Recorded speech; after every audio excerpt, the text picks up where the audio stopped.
There is nothing in Middle-earth more mysterious than the nameless things that gnaw the earth in the darkest depths beneath Moria. And so this isn't going to be a video about hard and fast facts. Such things do not exist in this part of Tolkien's writings. All we can do is descend together into the blackest corner of his legendarium to see what light we might be able to shed on Tolkien's most unsettling and enigmatic things, his eldritch abominations.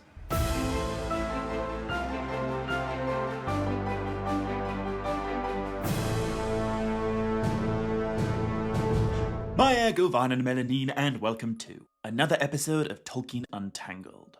I guess the very first thing to say about today's topic is that no one on the internet knows what the nameless things are. No Tolkien scholar knows what they are. No character within Middle-earth knows what they are.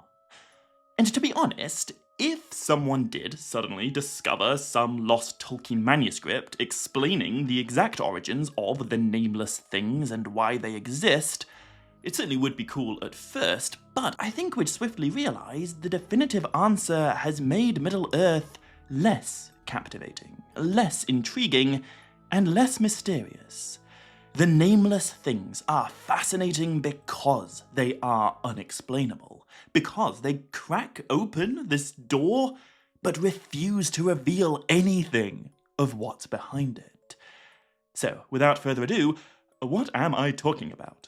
Well, in the Fellowship of the Ring, Gandalf the Grey falls from the Bridge of Khazad-dûm and plummets with the Balrog into the depths of the abyss below, tumbling together to the uttermost foundations of the earth.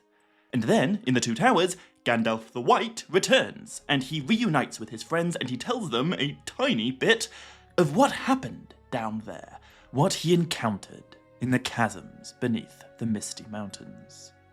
He describes to Aragorn, Legolas and Gimli how he fought the Balrog beneath the living earth before his foe fled into dark tunnels that were not made by Durin's folk.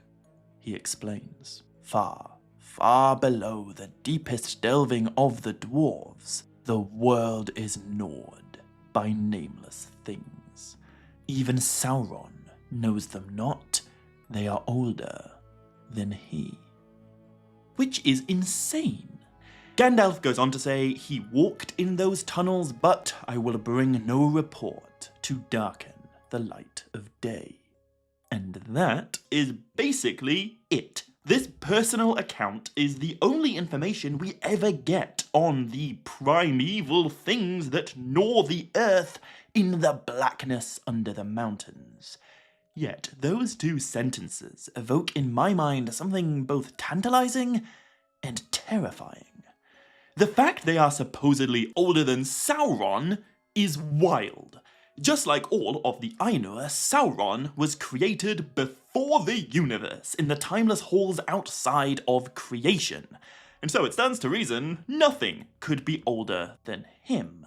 We could potentially argue Sauron's quote-unquote life did not officially begin until he left the Timeless Halls and descended into the planet of Arda, but even so, that would mean, according to Gandalf, very early on in Middle-earth's history, there were already nameless things gnawing tunnels under the earth within the darkest of places. And what makes this even more curious is that the Misty Mountains, under which the nameless things gnaw, are by far the youngest mountain range in Middle-earth. Timelines can be tricky here, but according to some calculations, they might be 33,000 years younger than the rest of the continent's mountains, which means for a good whack of time, the nameless things gnawed the earth without any peaks above them. The origins of the Misty Mountains are often used as fuel for the imagination when it comes to speculating on the nature of the nameless things. This is because those mountains were raised by a very particular person for a very particular purpose. Melkor The first Dark Lord created the Misty Mountains originally to serve as a barrier, preventing his enemies, the mighty Valar, from riding through his dominion hunting his evil creatures. They exist to make Middle-earth worse for all his foes. In the future, they will become a barrier for the migrating elves on their great journey west. They'll become a home for orcs and other evil things, a refuge for the last Balrog and the mountains under which the nameless things gnaw. So it does make sense to speculate these nameless things might have some association with Melkor, and might be aligned with his evil. Perhaps they were his earliest attempts at creating evil creatures. They could be experiments from before he had perfected his craft. Perhaps they are such abominations that even the Dark Lord had no hope for them. So he buried them inconceivably deep inside the earth before raising the vast misty mountains on top of them, trapping them down there. It's pretty shiver-inducing to think about, but it is all just speculation. Another set of questions we could potentially ask: what if they are nothing to do with Melkor? Maybe the nameless things are entirely independent of the Dark Lord. After all, the second Dark Lord, Sauron, knows them not. Perhaps they have no alignment of any kind. They just are. I want to resist my urge to talk too much about Ungoliant. She often gets lumped in with the nameless things, mainly because she's also scary, mysterious, and eldritch, although I don't think this necessarily makes them similar in nature. But she is an independent, monstrous being who lived where the shadows were deepest and thickest, secret and unknown. And although she did briefly team up with Melkor, she was never one of his servants or followers. Her agenda was always her own. Also, in an essay that was written after The Lord of the Rings was published, Tolkien wrote, "Out of the discords of the music of creation, evil things appeared in Arda, which did not descend from any direct plan or vision of Melkor. They were not his children, and therefore, since all evil hates, they hated him too." I'm certainly not saying Tolkien had the nameless things beneath Moria in mind when he wrote that, but that does at least confirm there are evil, hateful creatures in Middle-earth with their origin in the music of creation, and thus they could potentially be older than Sauron. So, perhaps beneath the Misty Mountains, some of these evil things still lurk, never getting a name because they never leave the darkness, never being discovered by Sauron, for they were never aligned with his master. To be 100% honest though, even our assumption that the nameless things are living things is just that, an assumption. It's possible they aren't even creatures at all. Contrary to what's often seen when discussing the nameless things, potentially even in the subtitles of this very video, Tolkien did not capitalize those two words. Gandalf wasn't stating that there is some classification of creature known by the name nameless things. He's just saying whatever it was that gnawed those tunnels is a thing for which he has no name.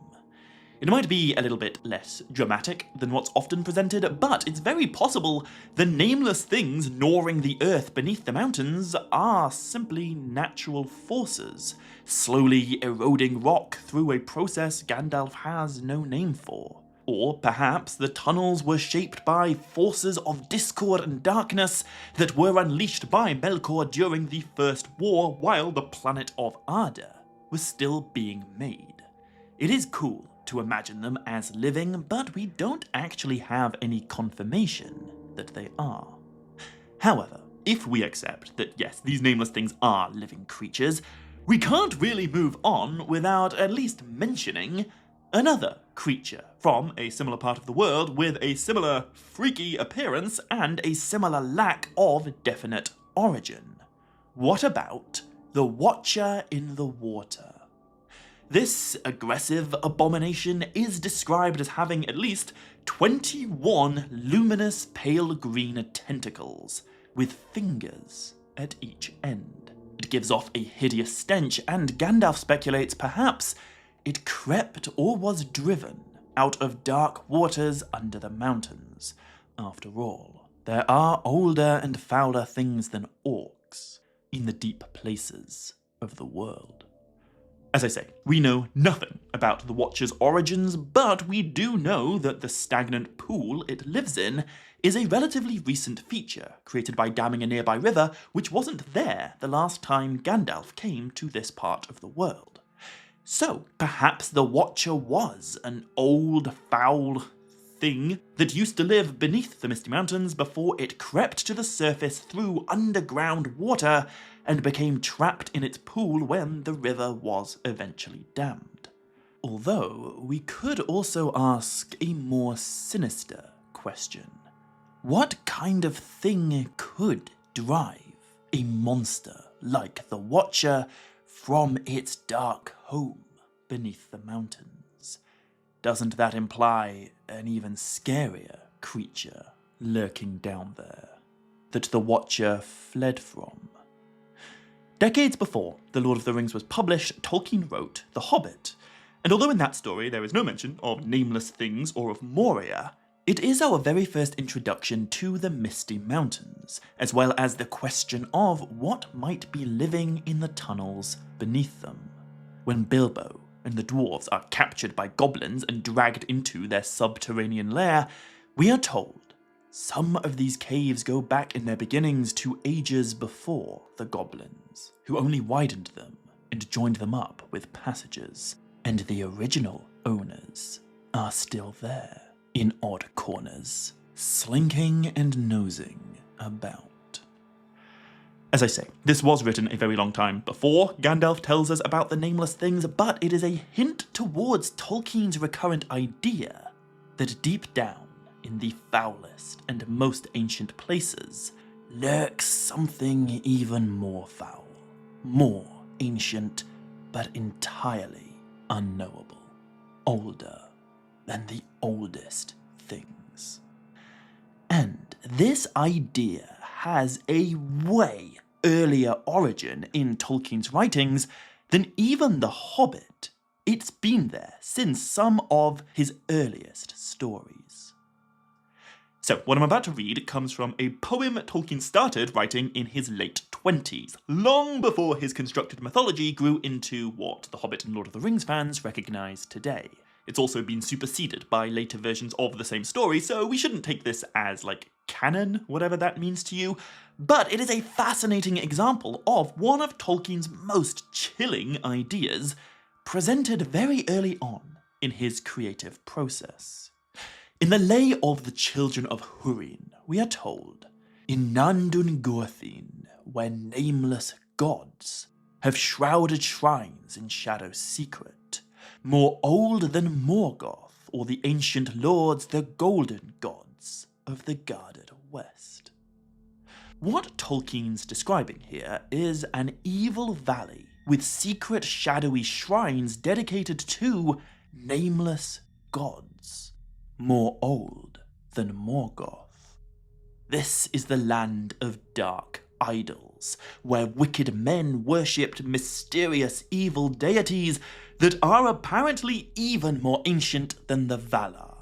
As I said, that should not be considered canon, but it is, I think, an early example of Tolkien trying to evoke the same sense of fathomless dread that he evokes in The Lord of the Rings with the nameless things.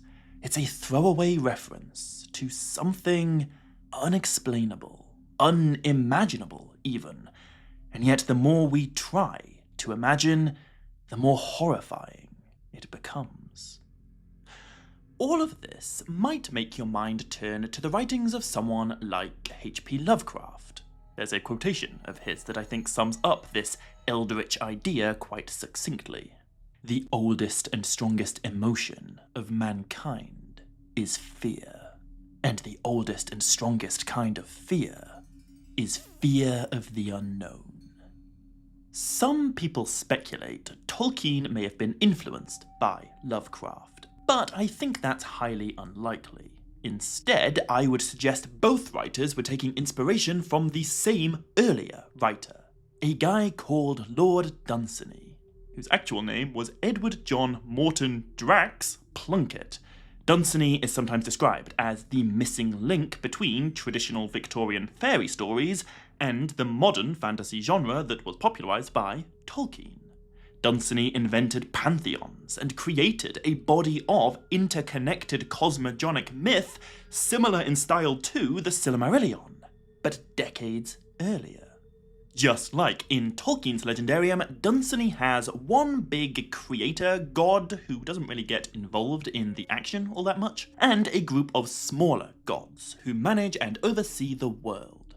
And just like in Tolkien's Legendarium, Dunsany's work features a primordial, nameless thing that is older than the gods and exists outside of even their understanding. We can be certain both Tolkien and Lovecraft took inspiration from Dunsany's invented pantheon, and I think this is why the nameless things under Moria have that kind of cosmic horror feel to them. Both Tolkien and Lovecraft were drawing from the same well. But the other well we can speculate Tolkien was probably drawing from is about a millennia and a half older than Lord Dunsany. With Tolkien, if in doubt, it is always safe to bet that he was taking some inspiration from one of his favourite things in the entire world, the language and mythology of the ancient Germanic, Norse, and Anglo-Saxon peoples. And in their mythology, we will find a terrible creature of chaos and destruction called Nidhogger, which I'll admit is a name, and thus he's definitely not a nameless thing, but I bring him up anyway because of where he lives and what he does. In Norse mythology, this dragon sits at the deepest part of the world, out of sight of sun or sky, and there he gnaws at the root of the world tree. I definitely think Professor Tolkien knew what he was doing when he wrote about the roots of Middle-earth being gnawed by nameless things.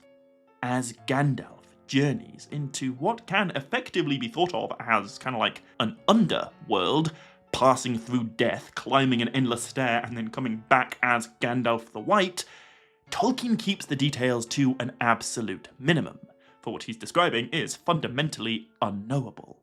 But amid the shadows and the obscurity, we do get these pinpricks of enlightenment about nameless things older than Sauron, which managed to make the mystery so much more compelling by reminding us just how much we cannot know.